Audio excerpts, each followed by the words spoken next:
In this video, we're going to talk about tax liens and how to find them on a property. We're also going to find out why that might not matter.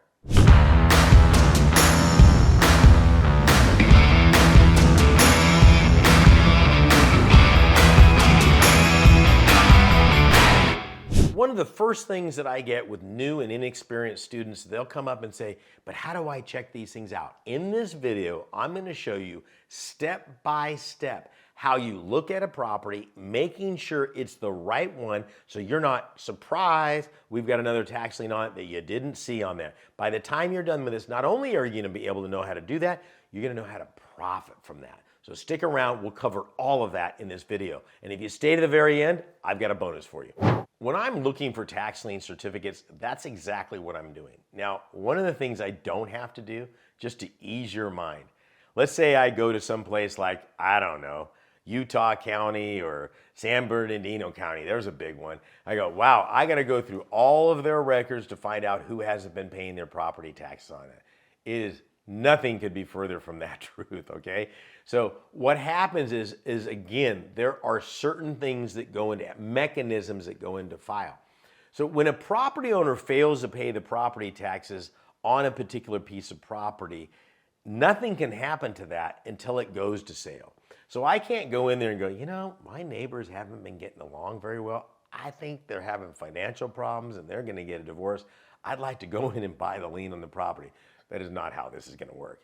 What's going to happen is none of those things can happen until certain things have been met, benchmarks, if you will.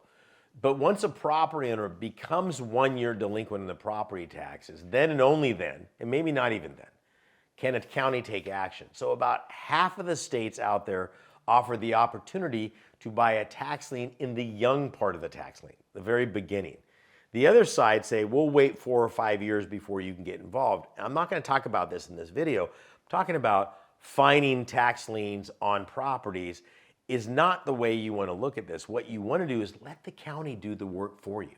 They literally will do the work for you. So what your job is to do is find out when the county will offer those properties up for sale, the liens on the property, then the rest of it is irrelevant. So I don't need to look at San Bernardino County and go, oh my God, I got hundreds of thousands of property. I wait at the pre-prescribed time. Let's say that the sale is gonna be in Orange County, we'll go to Florida, and that's in May 28th, the sale is gonna happen. So what you do is, in April 28th, I'm looking for the list. And so when that list comes out, it literally says, these are all the properties that have failed to pay property taxes in 2023, and these are the ones that we're gonna have for sale. Now here's the kicker on that. Only the liens that were delinquent the year before come up on that sale in most counties, okay? So I'm buying a lien on 2023 for that particular sale. Any other liens on any other list that have any other dates means the redemption period, the time that the property owner has to pay those, has already started. So you could potentially just walk in the county and not wait for the auction because it's already gone to auction and it's just sitting there for some person like you looking for financial freedom to come in there and buy it. And if you like that idea, this is the perfect time to stop and look up and go, Sean is a great guy. I'm gonna like this video. And I understand if you subscribe, you're 10 times more likely to get tax lien sent to your house. Okay, listen. Watching these videos is great, but you got to take some action. That's one of them. Just like it, that way I can continue to provide this content. But here's what happens. If it doesn't sell at that sale, it can be sitting in inventory. So I technically can walk in there and say, hey, what liens have been already brought to sale but didn't sell at the sale? Okay? Even if they say, oh, we sell them all at the sale. Okay, go, I know, you guys are really efficient. I've heard nothing but great things about your county. But if a lien didn't sell, what would it do? Oh, you mean the leftovers? Yeah, I mean the leftovers. Oh, that's up on the third floor, whatever the case, whatever they want to call them. Don't get locked into, I got to call them OTC, AP buying, or whatever. Every county has a different version of that.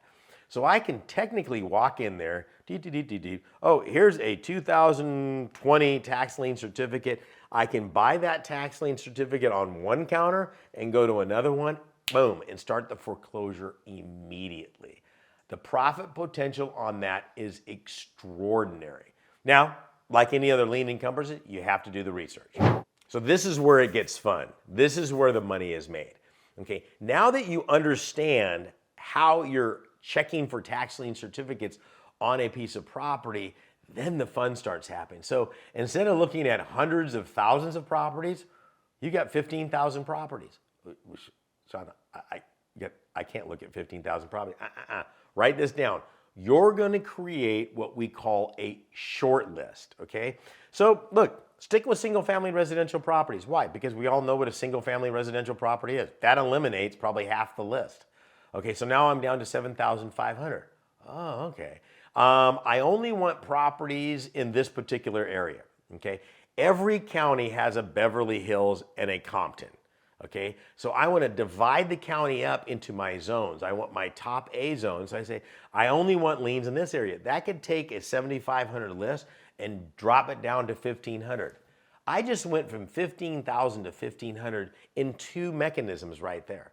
Then I can go in there and say, okay, of those single family residential properties in the right area of this value, I only want liens that are worth X number of dollars, maybe $2,000. It doesn't, I don't care what that number is. I'm just getting started. I want to buy cheaper liens. Why would I buy a cheaper lien? Because you're making 18%. It doesn't matter how much the quantity, your money is working for you. That's how you get to where you need to go. Okay, so now I find the liens that only meet my criteria, and let's say I only now have 120. I can manage 120. Okay, so now I got 120. I'm sitting on my laptop in a hammock with a Corona, listening to some steel drums, and now I'm doing my research. Can you get in the picture here? Okay, I'm looking at the property, I'm putting the parcel ID number, I'm making sure what they're telling me it is, it is. Okay, I want to make sure there's a single family home on this. Okay, I want to look at this thing, look at the structure. Now, do I trust the pictures online? No. That would be like going on an online dating site and going, oh man, this is what they look like. No. Okay, so once I've narrowed my 120 down to, let's say 20 different liens I want to buy on, I want to visually look at these properties. Okay, either I am going to look at them or I may say, hey, Mr. or Mrs. Realtor, while you're out showing properties in this neighborhood, would you mind driving by and just taking a picture of the property? I can't tell you how much easier that has become over the years. Again, not to date myself, but when I first started doing this, we didn't have cell phones. There was no text messaging. We didn't have, all this instant stuff. We literally used to send Polaroid cameras out to real estate agents and say, take pictures of these. Remember those days? Those are coming back in style right now. I know my daughter wants one of those. And take pictures of it and clip it to it. Now it's literally, they don't even need to slow the car down. They just and go, by the time they get the next stop sign, they're freaking sending it to you and everybody's good to go on this. It's amazing. It's incredible what you can do. So now I've got all these liens available. I can either go in person, I can do it online, I can do it anywhere I want it. So how to check for tax lien certificates on a property? No, I want to check to make sure the property is a property I want to buy tax lien certificates on. That's how this is all going to work. So you're going to start at the very beginning. I want to look at this and say, okay, I've got 6 tax lien states. I want 3 counties in each one of them. I've got, 18 counties total on that. So now I start getting information from 18. You're going to be like, it's too much. Okay, you said you want to be financially independent. Okay, don't sit there and say, I want to try for one county first and see how this works. See how this works. This has been available for over 200 years. It's not going anywhere. So I want to emphasize something. Once I've done all my research and I decide I want to buy a lien, understand the underlying security in that lien is the value of the property. The county's not guaranteeing anything. They're just guaranteeing when that person comes in, they got to pay you the taxes plus the interest rate. They're not guaranteeing the person's going to do that. So what if the person doesn't do that? I don't know. They're on vacation. They forget. They don't care. It doesn't matter the why, but they don't come and pay those property taxes off. Now the big stuff starts to happen. I can foreclose on that property and I own the property free and clear. If you want the procedures on that, I have that in other videos. My point is this: nothing survives a tax lien foreclosure. And I mean nothing.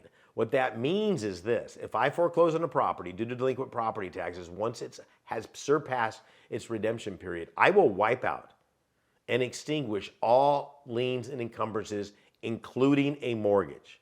That's right, including a mortgage. How is that possible? Because in order to foreclose on that property, I'd have to notify the bank. I'd say, hey, bank, I'm foreclosing the property. Dude hasn't paid his taxes on this. Now, if the bank doesn't come in to protect their position, which they can, which means I get my money plus my interest, make no mistake about it, there's no gray area in this law. They no longer have a right to that property, and it's mine free and clear. Now, if that's not a mic drop moment, I don't know what is, okay? There are so many mechanisms you need to understand to make sure that that lien that you buy is the right lien. And this is the way you go about making sure it's the perfect lien, okay? It's called HigginsMethod.com. I have a brand new course that teaches you exactly. We go into such great detail on this. You're going to become an expert by the time you get done with that course. So click the links down below. Watch, that's my gift to you. Watch that complete course because you're the people I want. We'll see you on the other side. God bless you and good luck.